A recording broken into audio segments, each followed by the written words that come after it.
Dear aspirants, this is Srinivas, your current affairs mentor. Welcome to the Digital Class Notebook channel. Here we are discussing about the current affairs for the 28th Jan 2026. మీరు నా ఛానల్ని first time చూస్తున్నట్టయితే subscribe చేసుకోండి, అలాగే పక్కనే ఉన్న గంట సింబల్ని యాక్టివేట్ చేయండి. దాని ద్వారా నేను చేసిన ప్రతి వీడియో మీకు నోటిఫికేషన్ రూపంలో మీకు వస్తుంది. Please subscribe my channel. Let's get into the topics. Today we are discussing the topics from the national affairs, ranking and reports, books and author, awards and recognition, defense and international. Okay, first question. In January 2026, which ministry announced the selection of 5 companies under the 4th round of PLI scheme? Means production linked incentive scheme for white goods. What is the total committed investment by the selected companies in the 4th round of PLI scheme for white goods? జనవరి 2026లో white goods కోసం PLI పథకం 44వ దశలో 5 కంపెనీలను ఎంపికను ఏ మంత్రిత్వ శాఖ ప్రకటించిందండి? Ministry of commerce and industry. ఈ PLI వైట్ గూడ్స్ పథకం 4వ దశలో ఎంపికైన కంపెనీలు పెట్టుబడి పెట్టనున్న మొత్తం ఎంత? మొత్తం 5 కంపెనీస్ సెలెక్ట్ చేశారన్నారు ఇన్ ద 4th రౌండ్. మొత్తం ఆ కంపెనీలు ఎంపికైన కంపెనీలు మొత్తం 863 కోట్లు పెట్టబోతున్నాయి. ఓకే, డీటెయిల్స్లో పోతే గవర్నమెంట్ ఆఫ్ ఇండియా అనౌన్స్ చేసింది 5 కంపెనీస్ని under the 4th round of PLI scheme. PLI scheme అంటే చెప్పిన కదా, ప్రొడక్షన్ లింక్డ్ ఇన్సెంటివ్ స్కీమ్ అని. ఇది అనౌన్స్మెంట్ ఎవరు చేశారంటే ministry of commerce and industry వాళ్ళు చేశారు. ఓకే, మినిస్ట్రీ అండ్ ఈ స్కీమ్ ఏం ప్రొవైడ్ చేస్తారంటే financial incentives to companies based on increased production. Okay, financial incentives provide చేస్తారంట బేస్డ్ ఆన్ ఇంక్రీజ్ ప్రొడక్షన్ని ఎంత ఇంక్రీజ్ చేస్తే ఈ స్కీమ్ వాళ్ళకి ఫైనాన్షియల్ ఇన్సెంటివ్స్ అనేది ఆ కంపెనీస్కి ప్రొవైడ్ చేస్తుంది.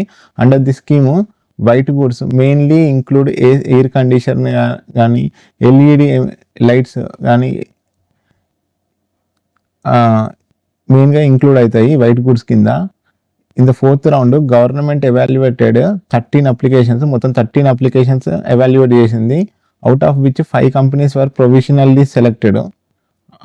మొత్తం 13 అప్లికేషన్స్ ఇవాల్యుయేటెడ్ చేస్తే అందులోకి వెళ్ళి 5 కంపెనీస్ని సెలెక్ట్ చేసింది. ఎన్ని కంపెనీస్? 5 కంపెనీస్ని ప్రొవిజనల్గా సెలెక్ట్ చేశారు. సెలెక్టెడ్ కమిటీ చెప్పిన కదా, సెలెక్టెడ్ కంపెనీస్ మొత్తం 5 కంపెనీలు 863 కోట్లు ఇన్వెస్ట్మెంట్ చేయబోతున్నాయి.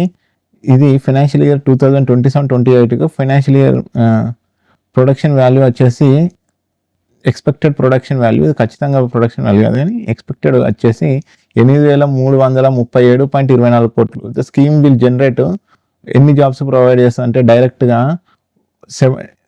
1799 జాబ్స్ ప్రొవైడ్ చేయబోతుంది. అంటే 1799 డైరెక్ట్గా జాబ్స్ని ఇవ్వబోతుంది ఈ 5 కంపెనీస్.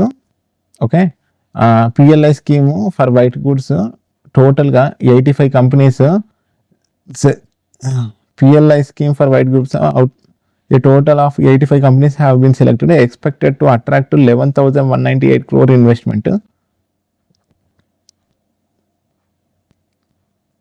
మొత్తం PLI స్కీమ్ ఇది 4th రౌండ్లో 5 కంపెనీస్ సెలెక్ట్ అయ్యాయి.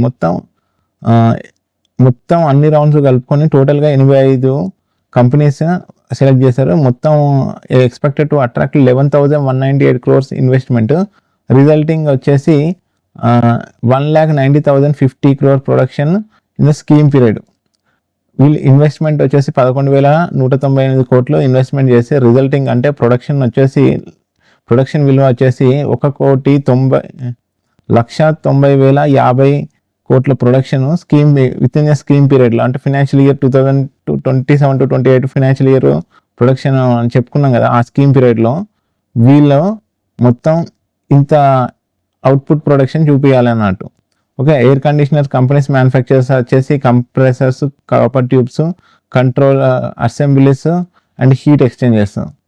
ఇవి ఏం కంపెనీస్ ఏం మ్యానుఫ్యాక్చర్ చేస్తాయి? AC కంపెనీ కంప్రెసర్లు, కాపర్ ట్యూబ్లు, control assemblies and heat exchanges. LED products companies వచ్చేసి LED చిప్ ప్యాకేజింగ్, LED లైట్లు management systems, metallised film or కెపాసిటర్స్ని ఈ companies manufacture. LED companies manufacture చేసేసి ఎల్ఈడి చిప్లు, ఎల్ఈడి లైట్లు, management systems and metallised film capacitors. అదే ఎయిర్ కండిషనర్స్ వచ్చేసరికి compressor, copper tubes, control assemblies, heat exchange. Union ministry of commerce and industry. Union minister ఎవరండి? Piyush Goyal sir గారు ministry of commerce and industries. Ministry of state ఎవరంటే జితేన్ ప్రసాద్. ఈయన central minister, ఈయన state minister commerce and ఇండస్ట్రీకి. Okay, next question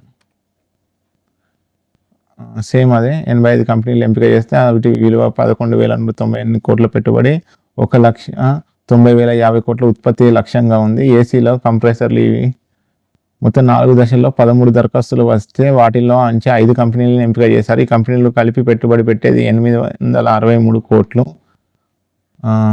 financial 27-28 నాటికి, అంటే financial ఆర్థిక సంవత్సరం నాటికి 8,337 కోట్ల ఉత్పత్తిని సాధించనున్నారు. ఈ పథకం వల్ల 1,790 ప్రత్యేక ఉద్యోగాలు వస్తాయి, డైరెక్ట్ జాబ్స్.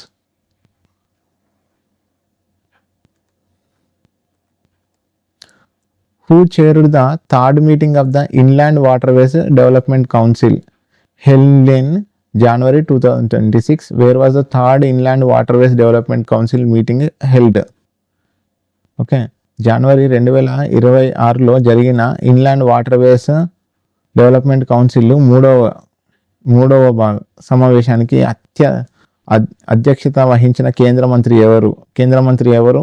సర్బానంద సోనోవాల్. ఈ మూడవ సమావేశం ఎక్కడ నిర్వహించడం జరిగింది అంటే కొచ్చిలోని, కేరళలో జరిగింది. Option B answer. Third inland waterways meeting ఏ రోజు జరిగిందంటే 23 జనవరి నాడు. దీని వెన్యూ ఎక్కడ అంటే కొచ్చిలోని, కేరళ. మీటింగ్ చేరుడు ఎవరండి? సర్బానంద్ సోనోవాల్. ఈయన ఎవరు అంటే union minister of ports, shipping and waterways. Okay, ports and ministry of ports, shipping and వాటర్వేస్గా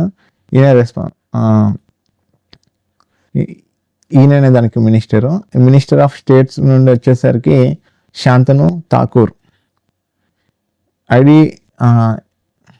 inland waterways development council platform centre, state coordination, inland transport.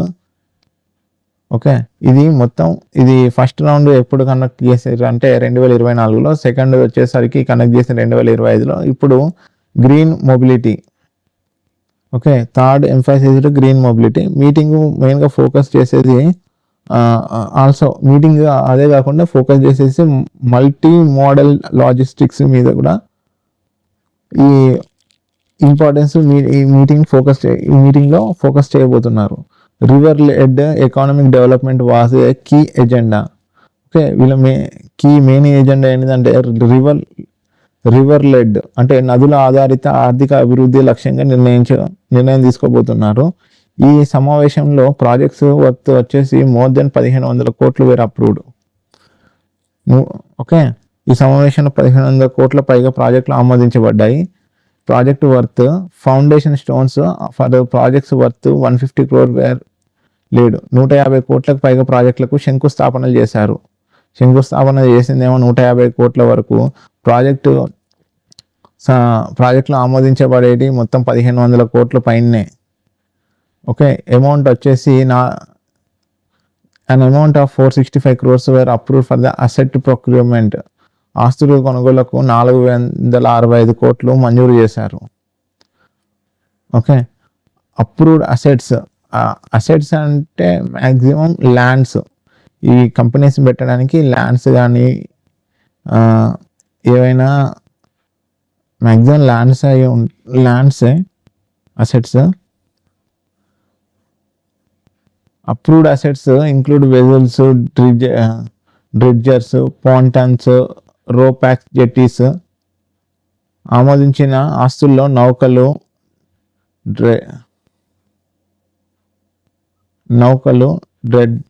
డ్రెడ్జర్లు, పాంటన్లు, రోపాక్, జెట్టీలు ఉన్నాయి. సరే, ఇంతకుముందు అప్రూవ్డ్ అసెట్ అంటే ల్యాండ్స్ అని చెప్పినా కదా, కాదట. అప్రూవ్డ్ అసెట్స్ వచ్చేసి వెజిల్స్, డ్రిడ్జర్స్, పాంటన్స్ అండ్ రోపాక్స్, జెట్టీస్. మొత్తం 111 నేషనల్ వాటర్ వేస్ భారతదేశంలో ఉన్నాయి. అందులో దీస్ ఎక్స్టెండెడ్ అక్రాస్ ఇవి వాటర్ వేస్ 23 రాష్ట్రాలు విస్తరించి ఉన్నాయి. అందులో 23 రాష్ట్రాలు, 4 కేంద్రపాలిత ప్రాంతాలు విస్తరించి ఉన్నాయి. మొత్తం 32 national waterways are currently ఆపరేషన్లో ఉన్నాయి. పనిచేయడానికి జలమార్గాలు ప్రస్తుతం 32 జాతీయ జలమార్గాల కార్యకలాపాల్లో ఉన్నాయి. Development maintenance regulation done by Indian waterways authority of India, ministry of ports and ministry of state వచ్చేసి Shantanu Thakur, ministry of union minister for shipping, ports and waterways వచ్చేసరికి శర్బానంద్ సోనోవాల్. ఈ inland waterways development council 1.0 conducted in 2024, 2.0 conducted in 2025 and 3.0 conducted emphasis in green mobility. ఇది ఒక మెయిన్గా ఇది వాళ్ళు ఆ మీటింగ్లో ఇంకోటి మల్టీ మోడల్ లాజిస్టిక్స్ మీద కూడా ఫోకస్ చేయబోతున్నారు. అండ్ డెవలప్మెంట్ మెయిన్గా కీ ఎజెండా వచ్చేసరికి river led economic development. Project worth మొత్తం 1500 కోట్లు అప్రూవ్ అయింది. అంతేకాకుండా పునాది రాయిల్లో అంటే శంకుస్థాపన చేసింది మొత్తం 150 కోట్లు laid foundation stones. The amount 465 crores were approved for asset procurement. Approved assets such as vessels, dredgers, fountains, rope acts, jetties. And India has 11 national waterways and the waterways extended మొత్తం 111 national waterways 111 national వాటర్వేస్లో ఈ national waterways extend అయి ఉన్నాయి. 23 రాష్ట్రాలకి 4 కేంద్ర పాలిత ప్రాంతాలు కలుపుకొని మొత్తం 32 నేషనల్ వాటర్వేస్ ఆర్ ప్రజెంట్ ఆపరేషన్లో ఉన్నాయి. Okay, next question. According to United Nations conference trade and development, Indian foreign direct investment inflows increased by 73% to how much in 2025? As per the United Nations Conference Trade and Development Report, global foreign direct investment reached what level in 2025? UNCTAD ప్రకారం 2025లో భారతదేశానికి వచ్చిన FDI ప్రవాహాలు 73% పెరిగి ఎంతకు చేరాయి? UNCTAD నివేదిక ప్రకారం 2025లో global FDI ఎంతకు చేరింది అంటే $1.61 ట్రిలియన్ కి 1.61 ట్రిలియన్ భారతదేశానికి వచ్చిన FDI ప్రవాహాలు 73% పెరిగి ఎంతకు చేరాయి అంటే $47 బిలియన్. జనవరి 2026లో United Nations conference and trade development global investment trends నివేదికను విడుదల చేసింది. గ్లోబల్ ఇన్వెస్ట్మెంట్ ట్రెండ్స్ మానిటర్ నివేదికను విడుదల చేసింది ఎవరు అంటే United Nations conference trade development. Okay, ఈ నివేదిక ప్రకారం 2025లో భారతదేశానికి వచ్చిన FDI ప్రవాహాలు 73% పెరిగి అది $47 బిలియన్లకు చేరాయి. ఓకే, ఫారెన్ డైరెక్ట్ ఇన్వెస్ట్మెంట్ అంటే విదేశీ కంపెనీలు ఇతర దేశాల్లో దీర్ఘకాలిక పెట్టుబడులు పెట్టడం. సమ్ ఫారెన్ కంపెనీస్ వేరే దేశంలో అధికంగా పెట్టుబడి పెట్టడాన్ని, దేశంలో మళ్ళీ చాలా టైం అక్కడే పెట్టుబడి పెట్టడం, దాన్ని ఫారెన్ డైరెక్ట్ ఇన్వెస్ట్మెంట్ అంటారు. భారతదేశంలో FDI పెరగడానికి ప్రధాన కారణం సేవల రంగం మరియు తయారీ రంగంలో భారీ పెట్టుబడులు రావడమే. ఓకే, ఫారెన్ డైరెక్ట్ ఇన్వెస్ట్మెంట్ పెరగడానికి మెయిన్ రీజన్ ఏంటిదంటే సర్వీస్ సెక్టార్లో మరియు మ్యానుఫ్యాక్చరింగ్ సెక్టార్లో భారీగా పెట్టుబడి పెట్టడము వన్ ఆఫ్ ద రీజన్ అని చెప్తున్నారు. సేవా రంగంలో ముఖ్యంగా IT, ఇన్ఫర్మేషన్ టెక్నాలజీ మరియు రీసెర్చ్ అండ్ డెవలప్మెంట్లో పెట్టుబడులు పెరిగాయి. ఇన్వెస్ట్మెంట్స్ అనేటివి బాగా పెరిగాయంట ఇది వరకుతో పోలిస్తే. తయారీ రంగంలో పెట్టుబడులు పెరగడానికి భారతదేశానికి గ్లోబల్ సరఫరా సుంకంలో భాగం చేయాలనే ప్రభుత్వ విధానాలు కారణమయ్యాయి. ప్రపంచ స్థాయిలో 2025లో గ్లోబల్ ఫారెన్ డైరెక్ట్ ఇన్వెస్ట్మెంట్ వచ్చేసి $1.16 ట్రిలియన్లకు చేరింది. ఇది 2024లో $1.46 4 ట్రిలియన్లతో పోలిస్తే 14% పెరుగుదల. ఇక్కడ నుంచి ఇక్కడికి 2024 నుండి 2025కి ఎంత తేడా ఉందంటే 14% పెరుగుదల ఉంది. ఫారెన్ డైరెక్ట్ ఇన్వెస్ట్మెంట్ అప్పుడు 2025కి వచ్చేసరికి 1.61 ట్రిలియన్లు, అదే 2024లో 1.4 ట్రిలియన్లు ఉంది. గ్లోబల్ ఎఫ్డిఐ పెరగడంతో $140 బిలియన్లకు పైగా ప్రపంచ ఆర్థిక కేంద్రాల్లో వల్ల వచ్చింది.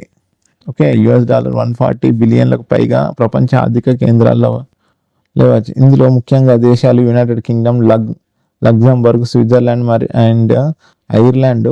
ఈ కండ్యూట్ని ఫ్లోస్ని తీసేస్తే, ఓకే, ఇందులో ముఖ్యమైన దేశాలు వచ్చేసి United nations, Luxembourg, Switzerland and Ireland. ఈ కండ్యూట్ ఫ్లోస్ని తీసేస్తే నిజమైన గ్లోబల్ ఎఫ్డిఐ వృద్ధి కేవలం 5% మాత్రమే. నిజమైన అభివృద్ధి ఎంత అని చెప్పిండు? 5%. కానీ ఇక్కడ ఎంత అని చెప్పిండు? 14%. ఓకే, $728 బిలియన్లకు ఫారెన్ డైరెక్ట్ ఇన్వెస్ట్మెంట్ పొందాయి. ఇది 43% పెరుగుదల. యూరోపియన్ యూనియన్లో 56% ఎఫ్డిఐ పెరుగుదల నమోదైంది. ఇది జర్మనీ, ఫ్రాన్స్, ఇటలీ వంటి దేశాల్లో ఆర్థిక పునరుద్ధరణ వల్ల జరిగింది. ఓకే, ఎఫ్డిఐ ప్రవాహాలు 2% తగ్గి $877 బిలియన్లకు చేరాయి. ఫారెన్ డైరెక్ట్ ఇన్వెస్ట్మెంట్ ప్రవాహాలు 2% తగ్గి యునైటెడ్ నేషన్స్ $877 బిలియన్లకు చేరాయి. అయినా ఇవి గ్లోబల్ ఎఫ్డిఐలో 55% వాటా కలిగి ఉన్నాయి. లీస్ట్ డెవలప్మెంట్ కంట్రీస్ 3 వంతుల దిశలో ఎఫ్డిఐ నిలిచిపోయింది లేదా ఈ United Nations conference trade development head quarters ఎక్కడ ఉందంటే జెనీవాలోని స్విట్జర్లాండ్లో ఉంది. దీని యొక్క సెక్రటరీ జనరల్ వచ్చేసి Rebecca Greenspan.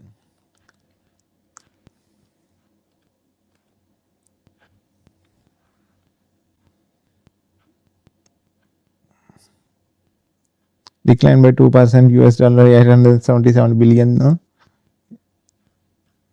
Okay, next question. Who launched the book Red Lines, Redra, Operation Sindoor and India New Normal in January 2026? Red Lines, Redra, Operation Sindoor and India's New Normal పుస్తకాన్ని జనవరి 2000 ఎవరు ఆవిష్కరించారు అంటే option C general Upendra Dwivedi. జనవరి 2026న general Upendra Dwivedi red lines redrawn operation Sindoor and India's new normal అనే పుస్తకాన్ని ఆవిష్కరించారు. ఈ పుస్తకాన్ని 4 మాజీ సీనియర్ అధికారులు సహా రచయితలు. ఎవరెవరంటే major general Bipin Bakshi, retired officer, air marshal Rajesh Kumar, retired officer, ambassador Anil Trigunayat, retired officer, and brigadier Akhilesh Bhargava is retired officer. వీళ్ళు 4 కలిసి ఒక బుక్ను రాశారు. ఆ బుక్ పేరు వచ్చేసి red lines redraw operation Sindoor and India's new normal అనే పుస్తకాన్ని వీళ్ళు రచించారు. ఈ పుస్తకాన్ని ఆవిష్కరణ కార్యక్రమానికి ఎక్కడ జరిగిందంటే న్యూఢిల్లీలో ఇండియా ఇంటర్నేషనల్ సెంటర్లో జరిగింది. ఈ పుస్తకాన్ని ఏ పబ్లిషర్స్ చేసింది అంటే Konark publishers private limited. Okay, exam points పోతే చీఫ్ ఆర్మీ స్టాఫ్స్ ఎవరైతే ఉన్నారో వాళ్ళు 4 కలిసి బుక్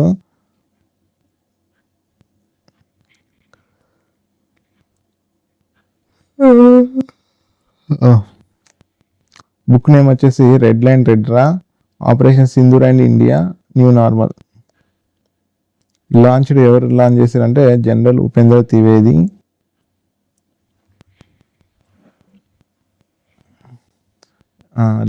ఎప్పుడు లాంచ్ అయిందంటే జనవరి 22, 2026 లాంచ్ అయింది. దీన్ని వెన్యూ ఎక్కడంటే ఢిల్లీలోని ఇండియా నేషనల్ సెంటర్లో. దీనికి పబ్లిషర్ ఎవరు? Konark publishers private limited. Operation Sindoor May 2025 8 hours operation. Trigger event వచ్చేసి పాల్గమ్ టెర్రరిస్ట్ అటాక్. ఈ బుక్ రాయడానికి మెయిన్ రీజన్ ఏంటంటే ఆపరేషన్ సింధూర్ అనేది ఈ పుస్తకాన్ని ఆపరేషన్ సింధూర్ నుంచి సమగ్ర వివరాలను అందిస్తుంది. ఆపరేషన్ సింధూర్ అనేది 2025లో ప్రారంభమైన 88 గంటల సైనిక చర్య. ఇది 22 ఏప్రిల్ 2025 జరిగిన పహల్గామ్ ఉగ్రదాడికి సంబంధించింది. ఈ ట్రిగర్ ఈవెంట్ అసలు ఈ బుక్ రాయడానికి మెయిన్ ఏది కారణం అంటే పహల్గామ్ టెర్రరిస్ట్ అటాక్ 22 ఏప్రిల్ 2025. దీని యొక్క కీ థీమ్ ఏంటిది? Multi domain integration and new counter terror normal. Next, on which occasion are the Padma Awards announced every year?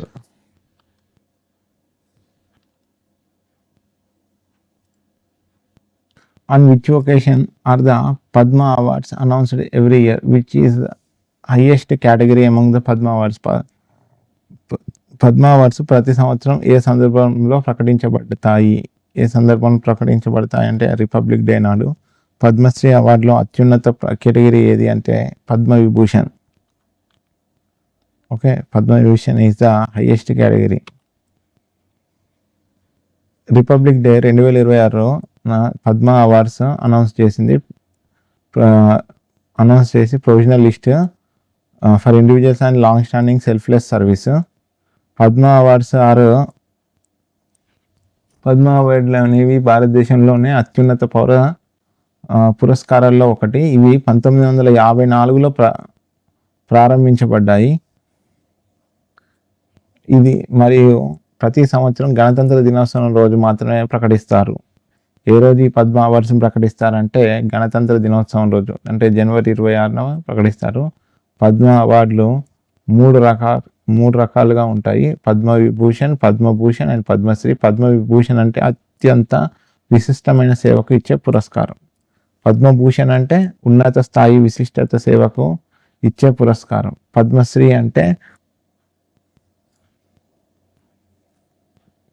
అంటే ఏ రంగంలోనైనా విశిష్ట సేవకు ఇచ్చే పురస్కారం. Padma awards 2026లో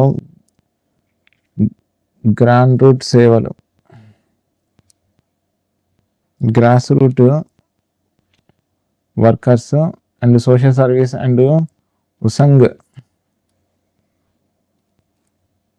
ఉసంగ్ heroes from the remote and under reservations okay. మరియు ఈసారి 5 పద్మవిభూషణ్లు, 13 పద్మభూషణ్లు మరియు 113 పద్మశ్రీ అవార్డులు ప్రకటించబడ్డాయి. చాలామంది అవార్డులు గ్రహీతలు గ్రామీణ ప్రాంతాలు, గిరిజన ప్రాంతాలు మరియు అవసరాలున్న సమాజాల నుంచి వచ్చారు. పద్మ అవార్డులు బిరుదులు ఇవ్వవు, వాటిని పేర్ల ముందు లేదా తర్వాత వాడరాదు. కానీ డాక్టర్లు మరియు శాస్త్రవేత్తలకు మినహాయింపు ఉంది. ప్రభుత్వ ఉద్యోగులు సాధారణంగా అర్హులు కారు, కానీ డాక్టర్లు మరియు సైంటిస్టులకి మినహాయింపు ఉంది.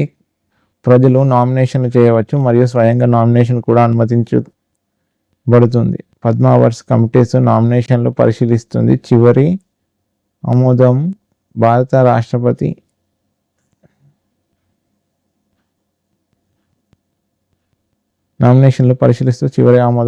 రాష్ట్రపతి తెలిపారు. Next question, who one the Wiley Research Heroes Prize 2025 became the first Indian recipient. Wiley Research Heroes Prize 2025ను గెలుచుకుని తొలి భారతీయుడుగా ఎవరు నిలిచారు అంటే doctor Chandrakant Lahariya. He was an Indian doctor. భారతదేశానికి చెందిన ఓ వైద్యుడు మరియు ప్రజారోగ్య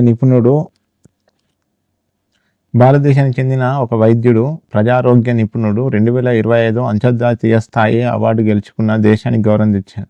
ఈ వీలే రీసెర్చ్ హీరోస్ ప్రైజ్ 2025 గెలుచుకున్న వారు ఎవరు అంటే చంద్రకాంత్ లహారియా. ఈ అవార్డు పొందిన తొలి భారతీయుడుగా అవార్డు పొందింది ఈయననే. ఈ అవార్డు వేలే సంస్థ అందిస్తుంది. ఏ సంస్థ అందిస్తుందంటే వేలే సంస్థ. వేలీ రీసెర్చ్ హీరోస్ ప్రైజ్ అనేది అసలు ఎలాంటి వారికి ఇస్తారంటే పరిశోధన సమాజానికి ఉపయోగపడే విధంగా మార్చే పరిశోధకులను గౌరవించే ఎందుకు ఇవ్వబడుతుంది అంటే నథింగ్ బట్ సింపుల్గా సైంటిస్ట్ లెక్క పరిశోధకులు రీసెర్చర్స్ వాళ్ళకి ఇస్తారు. 2025లో ప్రపంచవ్యాప్తంగా 2000కు పైగా నామినేషన్లు వచ్చాయి. అందులో కేవలం 5 మందిని మాత్రమే ఎంపిక చేయగా అందులో డాక్టర్ లహారియా గారు ఒకరు. ఈయన ఏ కేటగిరీలో ఈయనకి అవార్డు వచ్చిందంటే ఇంపాక్ట్ బియాండ్ అకాడమియా కేటగిరీలో ఈ అవార్డు పొందారు. అంటే పరిశోధనను ప్రభుత్వ విధానాలు మరియు ప్రజారోగ్య కార్యక్రమాలుగా మార్చే పని చేసినందుకు ఈయనకి ఈ అవార్డు వచ్చింది. ఈ కేటగిరీ వచ్చేసి ఇంపాక్ట్ బియాండ్ అకాడమియా. ఈయన వైద్యుడు అండ్ అకాడమిషియన్. గతంలో ఆయన WHOతో కూడా పనిచేశారు. ఆయన పరిశోధన ముఖ్యంగా టీకాకరణ కార్యక్రమాలు అండ్ తల్లి శిశువు ఆరోగ్యం, ప్రాథమిక ఆరోగ్య వ్యవస్థ బలోపేతం మరియు ఆర్థిక ప్రోత్సాహక పథకాలపై ఉంది. ఈ రంగాలు జాతీయ ఆరోగ్య ఫలితాలపై నేరుగా ప్రభావం చూపారు. ఈయనకు అవార్డు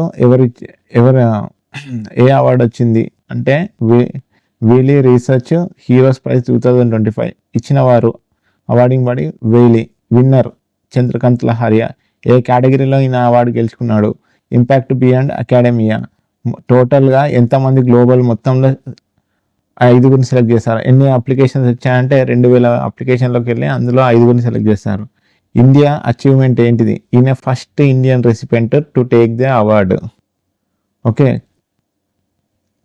ఈయన మెయిన్గా కీ రీసెర్చెస్ ఏంటి? ఇంతకుముందు ఎక్కడ పనిచేశాడంటే WHO. Main key research areas ఏంటిదంటే వ్యాక్సినేషన్ గురించి, మెటర్నల్ అండ్ చైల్డ్ హెల్త్ గురించి, ప్రైమరీ హెల్త్ కేర్ గురించి. Next question, Agni-5 and DF-41 belongs to which category of missiles? Agni-5 and DF-41 ఏ రకమైన క్షిపణులకు చెందినవి అంటే inter continental ballistic missiles. Inter continental ballistic missiles. నేటి ICBM అంటే inter continental ballistic missiles భూమి ఆధారిత అణు నిరోధక శక్తిలో అత్యున్నత స్థాయిలో పరిగణించబడుతుంది. ఇంటర్ కాంటినెంటల్ బ్యాలిస్టిక్ మిసైల్ 5500 కిలోమీటర్లకు మించిన దూరం వరకు అణు వార్హెడ్లను మోసుకెళ్లే క్షిపణి. అంటే ఇది ఒక న్యూక్లియర్ వార్హెడ్. ఇది న్యూక్లియర్ ట్రయడ్లో భాగంగా భూసారిత క్షిపణులు అంటే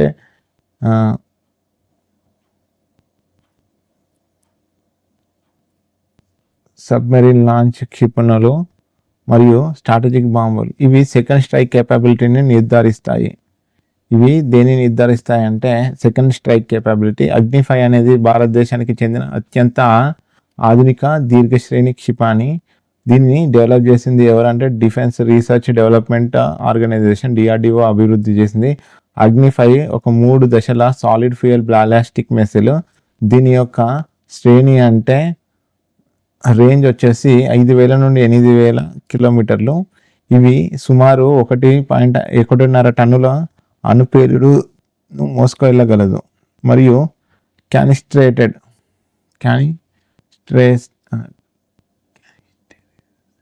క్యానిస్టరైజ్డ్ రోడ్ మొబైల్ లాంచర్ ద్వారా ప్రయోగించబడుతుంది. Agni-5లో multiple independently targetable reentry vehicles సాంకేతికత ఉంది. ఇవి భారతదేశం క్రెడిబుల్ మినిమం డిటరెన్స్ మరియు నో ఫస్ట్ యూజ్ విధానానికి మద్దతు ఇస్తుంది.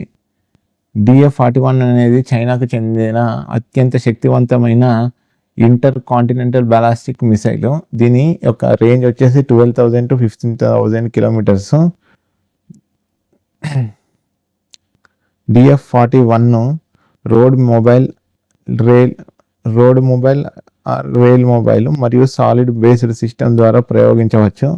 దీన్ని అధిక శ్రేణి మరియు మల్టిపుల్ వార్ హెడ్స్ సామర్థ్యం చైనాకు ప్రపంచ స్థాయి నిరోధక శక్తిని అందిస్తుంది. అగ్నిఫై అనే దాని రేంజ్ ఎంత నుండి ఎంత అంటే డిఆర్డిఓ డెవలప్ చేసింది. దీని యొక్క రేంజ్ 5000 to 8000 కిలోమీటర్స్. ఇది సుమారు 1.5 టన్నుల అణుపేలుడు మోసుకెళ్ళగలదు. దీని యొక్క అండ్ అగ్నిఫైలో multiple independently targetable reentry vehicles అనే సాంకేతికత ఉంది. ఇది భారతదేశంలోనే incredible minimum deterrence. Okay, next question. Which country national assembly approved bill to ban social media access for the children under the 15 years? The proposed French law on social media ban for the under 15 will now move to which body for approval? 15 ఏళ్ల లోపు పిల్లలు social మీడియాను నిషేధించే బిల్లును ఏ దేశ parliament ఆమోదించింది అంటే France. ఇది ఏ కంట్రీని follow అయింది అంటే ఆస్ట్రేలియాని.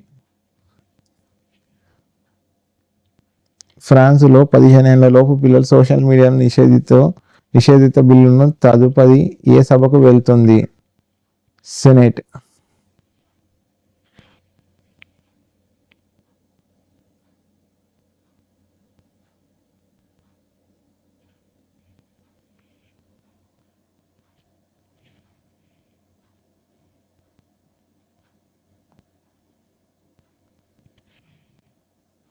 సెనేట్కి వెళ్తుంది.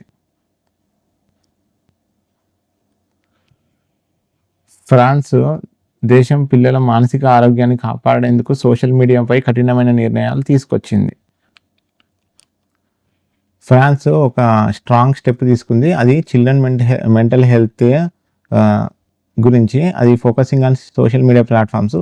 అక్కడ ఫ్రాన్స్ నేషనల్ అసెంబ్లీ ఒక బిల్లు తీసుకొచ్చింది. ఆ బిల్లు బ్యాన్ చేయడం 15 ban the children below the 15 year age using the social media. 15 ఏళ్ళ చిన్న పిల్లలు ఎవరైతే ఉన్నారో సోషల్ మీడియాని వాడుతున్నారో వాళ్ళ ఆ సోషల్ మీడియాని బ్యాన్ చేయడం అక్కడ గవర్నమెంట్ తీసుకొచ్చిన కొత్త బిల్ అది. ఇది ఈ సంవత్సరం కాదు, వచ్చే విద్యా సంవత్సరం నుండి నెక్స్ట్ అకాడమిక్ ఇయర్ నుండి effect coming to the force అంటే స్టార్ట్ చేయబోతున్నారు. బిఫోర్ ద స్కూల్స్ రీఓపెన్ అవ్వడానికి ముందు. ఈ లా మేజర్ ప్లాట్ఫామ్స్ సచ్ ఈ లా ఫోకస్ చేయబోతుంది అంటే వీటిని సోషల్ ప్లాట్ఫామ్స్ని ఇది మేజర్గా పరిశీలించబోతుంది. అంటే Facebook, Instagram, Meta operated by Meta, YouTube owned by Alphabet, TikTok and స్నాప్చాట్ని ఇవి పరిశీలించబోతుంది బిల్లు మేలుగా. ఈ bill requires a strict age verification system which must European Union laws. Okay, ఈ బిల్లు ఖచ్చితంగా స్ట్రిక్ట్ ఏజ్ వెరిఫికేషన్ సిస్టమ్ అనేది స్ట్రిక్ట్గా జరగాలి. విచ్ యూరోపియన్ యూనియన్ లాస్ని ఫాలో అవ్వాలి అనేది దాని యొక్క ఉద్దేశం. Along with social media restrictions, the law extended the existing smartphone ban in schools and also include high schools. ఇప్పటికే ఉన్న పాఠశాలలో స్మార్ట్ ఫోన్ నిషేధాన్ని హై స్కూల్ వరకు విస్తరించారు అని చెప్తాను. ఈ national assembly bill passed by 116 votes in favour and 23 against strong political backing, sowing a strong political backing. ఈ బిల్లుకు మొత్తం 116 ఓట్లు అనుకూలంగా వస్తే 23 ఓట్లు వ్యతిరేకంగా వచ్చాయి. ఈ ఫ్రాన్స్ నాయకుల అభిప్రాయం ప్రకారం సోషల్ మీడియా వల్ల పిల్లల్లో ఆందోళన, నిద్రలేమి, ఆన్లైన్ వేధింపులు పెరుగుతున్నాయని ఈ బిల్లు తీసుకొచ్చారు అన్నట్టు. ఈ social media below the 15 years వాడకూడదని. ఫ్రాన్స్ అధ్యక్షుడు ఎవరంటే ఎమాన్యుయల్ మాక్రాన్. ఫ్రాన్స్ అధ్యక్షుడు ప్రెసిడెంట్ వచ్చేసి ఎమాన్యుయల్ మాక్రాన్. యువతలో హింస మరియు మానసిక ఒత్తిడి. ఆస్ట్రేలియా ఈ నిర్ణయానికి ప్రేరణ అంటే ఈ నిర్ణయం ఎవరిని ఇన్స్పైర్గా తీసుకున్నారంటే ఆస్ట్రేలియా. అక్కడ 16 ఏళ్లలో పిల్లలకు సోషల్ మీడియాపై ప్రపంచంలోనే తొలి నిషేధం అమల్లోకి వచ్చింది. 2024 సర్వే ప్రకారం 73% ఫ్రెంచ్ ప్రజలు ఈ నిషేధాన్ని మద్దతు తెలిపారు. అమలు చేయడంలో సవాళ్లు ఉన్నప్పటికీ పిల్లల డిజిటల్ జీవితంపై స్పష్టమైన హద్దులు పెట్టడమే లక్ష్యం. మాయా Maya 200 recently unveiled in news is an AI chip developed by which company?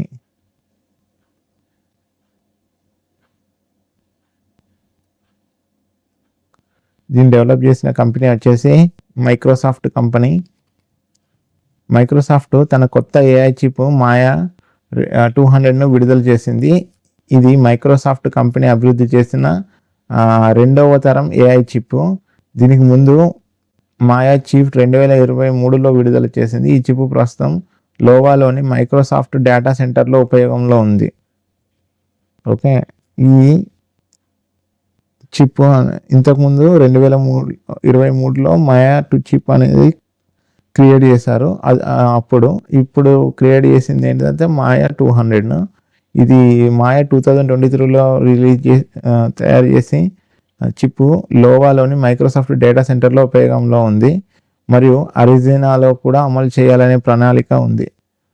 Okay, 200 chat బాట్లు, జనరేటివ్ ఏఐ సిస్టమ్స్ వంటి భారీ స్థాయి ఏఐ పనుల కోసం రూపొందించారు. ఈ మాయా 200ను దేనికోసం రూపొందించారంటే చాట్ బాట్లు, జనరేటివ్ ఏఐ సిస్టమ్స్ వంటి భారీ స్థాయి ఏఐ పనుల కోసం రూపొందించారు.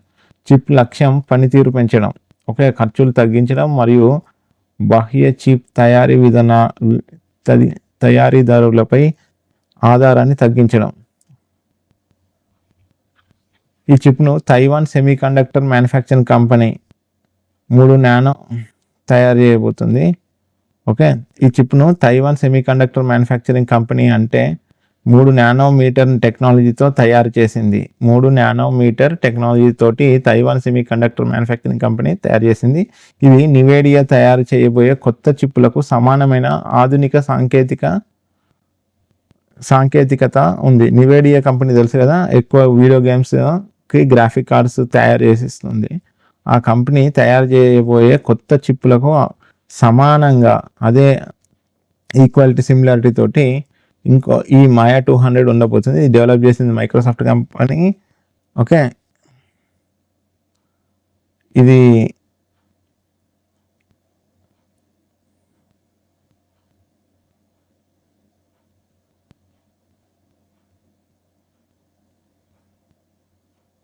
రిలీజ్ చేసింది మాయా 200 మైక్రోసాఫ్ట్ కంపెనీ. ఈ చిప్ను తైవాన్ సెమీకండక్టర్ మ్యానుఫ్యాక్చరింగ్ కంపెనీ తయారు చేసింది. హై బ్యాండ్విడ్త్ మెమరీ ఉపయోగించారు. అయితే నివేడియాలో తాజా చిప్ల కన్నా పాత తరం హెచ్బిఎం ఈ చిప్లు ముఖ్యమైన ప్రత్యేకత. హెచ్బిఎం బ్యాండ్విడ్త్ మెమరీ ఉపయోగించారు. అయితే ఇవి నివేడియా తాజా చిప్ల కన్నా పాత తరం హై బ్యాండ్విడ్త్ మెమరీ. అయితే ఈ చిప్లు ముఖ్యమైన ప్రత్యేకత ఏమిటి అంటే స్టాటిక్ ర్యాండమ్ యాక్సెస్ మెమరీ. ఇది ఒకేసారి ఎక్కువ ఏఐ ప్రశ్నలు వేగంగా ప్రాసెస్ చేయడంలో సహాయపడుతుంది. నివేదిక యొక్క ప్రధాన బలం ఏంటిదంటే ప్రొప్రైటరీ సాఫ్ట్వేర్ ప్లాట్ఫామ్. దీనికి ప్రత్యామ్నాయంగా మైక్రోసాఫ్ట్ ఓపెన్ సోర్స్ టూల్స్ను మాయా 200ను కలిపి అందిస్తుంది. ఇందులో ముఖ్యమైన ట్రైటాన్ దీనికి ఓపెన్ ఏఐ గణనీయమైన సహకారం అందించింది. ట్రైటాన్ క్యూడా లాగా ఏఐ పనులను ఆప్టిమైజ్ చేయడానికి సహాయపడుతుంది. ట్రైటాన్ దేనికి సహాయపడుతుంది అంటే క్యూడా లాగా ఏఐ పనులను ఆప్టిమైజ్ చేయడానికి సహాయపడుతుంది. కానీ నివేడియా ఆధారపడాల్సిన అవసరం ఉండదు. ఓకే, త్వరలో ఇదే గూగుల్ మరియు అమెజాన్ వెబ్ సిరీస్ కూడా ఇదే దారిలో వెళ్తున్నాయని చెప్తున్నాను. సొంత ఏఐ చిప్లను అభివృద్ధి చేయనున్నాయి చెప్తున్నాను. మాయా 200 చాట్ బాట్లను, జనరేటివ్ ఏఐ సిస్టమ్స్ను భారీ స్థాయి ఏఐ పనుల కోసం రూపొందించారు. ఇది ఆల్రెడీ మాయా అనేది 200 మాయా అనేది 2023లోనే రిలీజ్ చేశారు. అది ప్రజెంట్ లోవాలోని మైక్రోసాఫ్ట్ డేటా సెంటర్లో ఉపయోగపడుతుంది. Okay, next question. Which country officially withdraw from the world health organisation after completing a 1 year notice period? Approximately what percentage of WHO's total funding was traditionally contributed by the United States?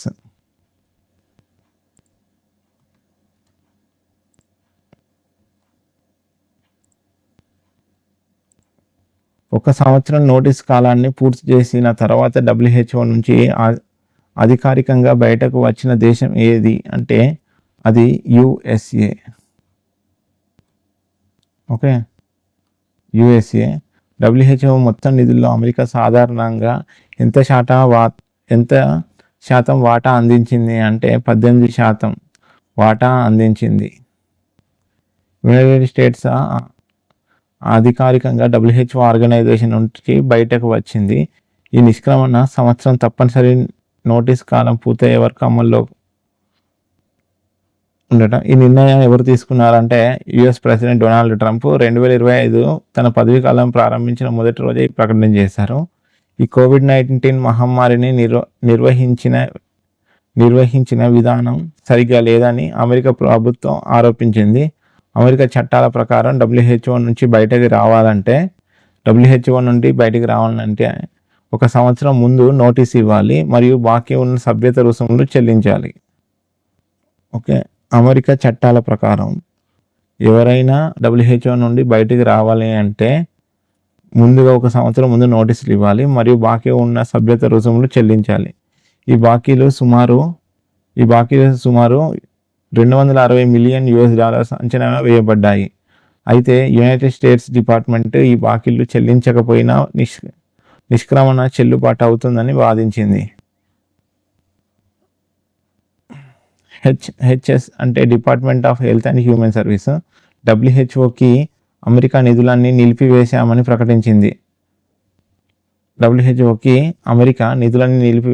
ప్రకటించింది. ఈ నిష్క్రమణ తర్వాత America WHO సమావేశాల్లో పరిశీలకుడిగాను పాల్గొనబోమని స్పష్టం చేసింది. ఈ సింపుల్గా exam key points గుర్తుపెట్టుకోవాలంటే WHO ఆర్గనైజేషన్ అంటే వరల్డ్ హెల్త్ ఆర్గనైజేషన్ రీసెంట్గా ఏ కంట్రీ విత్డ్రా అయింది అంటే USA. ఎగ్జిట్ ఇనిషియేటెడ్ వచ్చేసి January 2025. Notice period 1 year. Okay, బయటికి వెళ్ళిపోదాం అనుకుంటే ముందు ఒక సంవత్సరం ముందు నోటీస్ పీరియడ్ ఇవ్వాలి అక్కడ US వాళ్ళకున్న చట్టాల ప్రకారం. ఈ నిర్ణయం తీసుకుంది ఎవరంటే US president Donald Trump. Main reason వచ్చేసి COVID-19 టైంలో మేనేజ్మెంట్ సరిగ్గా కన్సర్న్ చూపించలేదు. మేనేజ్మెంట్ కన్సర్న్స్ ప్రాబ్లం వల్ల అదే మెయిన్ రీజన్. నిర్వహించిన విధానం సరిగ్గా లేదని అమెరికా ప్రభుత్వం ఆరోపించింది. ఓకే, అవుట్ స్టాండింగ్ డ్యూస్ వచ్చేసి $260 million. Okay, outstanding dues. US funding share వచ్చేసి 18% of WHO budget. Impact on WHO budget cuts, staff reduction. And WHO headquarters ఎక్కడ ఉన్నాయంటే జెనీవా, స్విట్జర్లాండ్. ఓకే, ఇది ఎగ్జామ్ పాయింట్ గుర్తుపెట్టుకోండి. ఏ organisation WHO organisation నుండి రీసెంట్గా బయటకు వచ్చిన వారు ఎవరు అంటే యునైటెడ్ స్టేట్స్ ఆఫ్ అమెరికా. దీని యొక్క president Donald Trump. Main reason ఏంటిదంటే COVID-19లో మేనేజ్మెంట్ సరిగ్గా మహమ్మారిని నిర్వహించే విధానం సరిగ్గా లేదని చెప్పారు. Okay, US funding share 18% and 18% of WHO budget. US funding share ఎంత? 18% of WHO budget. Okay, next question. Okay, that's all for today. నా ఎక్స్ప్లెనేషన్ మీకు నచ్చినట్టయితే లైక్ చేయండి, షేర్ చేయండి, సబ్స్క్రైబ్ చేసుకోండి నా ఛానల్ని. Okay, have a nice day. Goodbye. Sign of.